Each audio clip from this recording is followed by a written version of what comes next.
Hey, everybody, welcome back to another TRP. That's the Transformers Talk Raw podcast here on YouTube and Spotify. Thank you guys for joining me on this Monday morning. Hope you got your work week started off right, but if you didn't, sit down and enjoy the show. Of course, by the way, you can check all those various links in the description below, and that'll lead you all kinds of cool things, like our Twitter, where you can follow T-Talk there.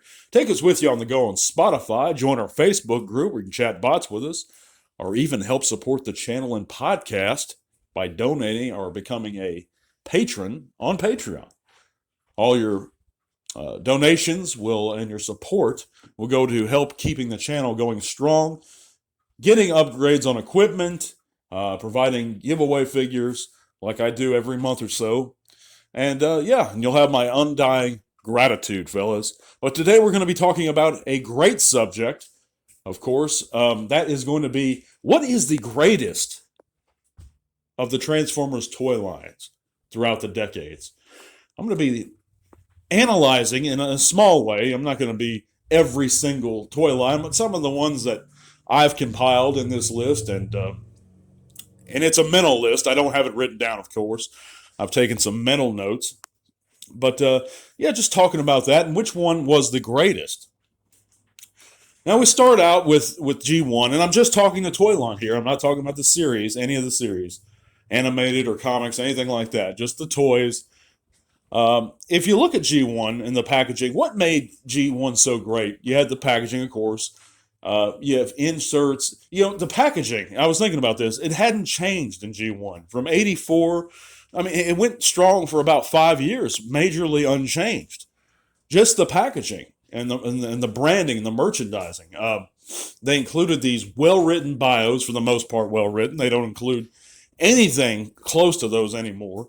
Complete with, they really fleshed them out and humanized the Transformers. I think that's part of what made G1 so great. Of course, you had all the great pack-ins. Sometimes you had extra figures even.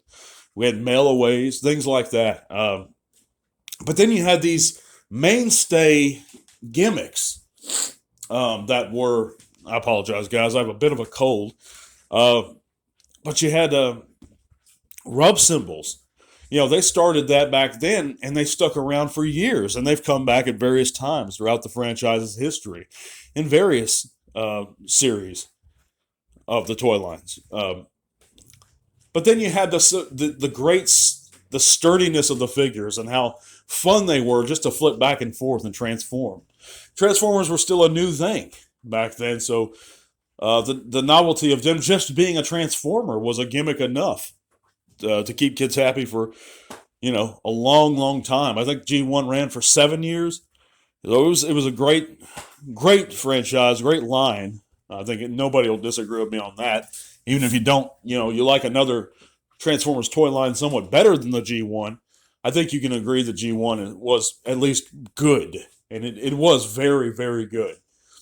I'll give you the reasons why I believe, of course, G1 is, and I'm sure you can guess some of those, is the best. But let's look at some of those other series. Moving on, you have G2, which was a major revamp, if you will, of the Transformers. But it proved in the long run not to be strong enough. But still, you had some really cool bots. Some really out there, wild, early 90s style packaging.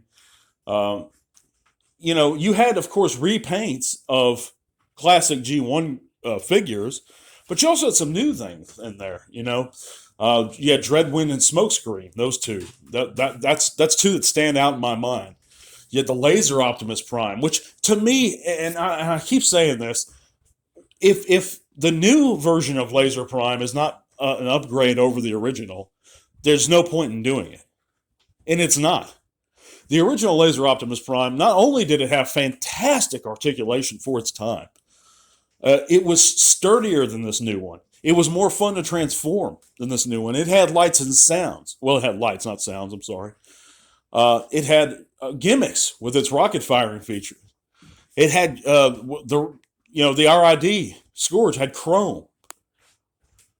It's just, I don't understand why they did it if it's not an upgrade over the old one. But that's a different discussion. I digress. G2 had some great figures and great original figures. I respect the hell out of G2, but it ended up leading into the Beast Wars in that era of Transformers toys. And one thing I think the Beast Wars did right and great was gave us the size classes as we know them today, or at least a version of the size classes as we know them today. They streamlined the price points. We didn't have basics, deluxes, megas, ultras, supremes before then. Of course, nowadays we have an entirely different version of that: core class, deluxe, Voyager, all that leader. But if it wasn't for the Beast Wars, we wouldn't have gotten any of that. So you have to at least tip your hat to the Beast Wars for doing that right. But aside from that, the Beast Wars had some great gimmicks and really fun toys. The first series of them, you had these alternate heads and masks. And I thought that was a pretty cool little gimmick. And you also had action features. You had water squirting weapons. You had firing missiles and such, if you're into that sort of thing. But then later on, I think you really have the Beast Wars' best gimmick, and that was Transmetal. I think Transmetals, the original Transmetals, were very, very neat. I think Tarantulas and Cheetor, the first ones, were standout figures, and they still hold up to this day. The Transmetal Tarantulas was fantastic, and the Cheetor was fantastic. Of course, they lost their way a little bit with Transmetals 2 and Fusers, but even still, I think the Beast Wars toy line was fantastic one. I cannot knock it. It had some really great figures. The Transmetal 2 Megatron holds up even to this day. Optimal Optimus was a hell of a beast of a figure. I mean, it was Tiger Hawk, some of those guys, the later guys, were great figures. A lot of them were bricks. You got Rampage, the Transmetal Rampage. It was an absolute brick, but it was a cool looking figure. And the thing about those figures are they were very faithful to their show representations, to the animation models. But moving on, I'm not going to go and we're going to skip a few ahead. Let's look at RID for a second. And RID are car robots, as it was called in Japan. Brought back a few of the old molds, but it also provided many, many new ones and great ones. I love those train bots, Rail Racer, and that team. That was a fantastic Autobot combiner. Great figure, loved it. But you also had unique characters in it. The three Autobot brothers. Those were awesome. Guys, I wasn't a big fan of their designs in bot mode, but they were fun toys. But then we have today and generations, not really today, but the Chug in and of itself, and everything before the War for Cybertron trilogy and today. Starting with classics, into generations and so forth, universe. Really set the example of how to do Transformers in our modern era correctly. Classics was an innovative powerhouse. And as much as that, it brought back G1 style Transformers and said, we can still do these. And they can be fun for everyone, both kids and adults who remembered them. They even brought back the rub symbols initially. And then that was awesome, But then we have the War for Cybertron guys today. And I think they're doing a great job. Don't get me wrong. I love Hasbro. I'm a Hasbro loyalist.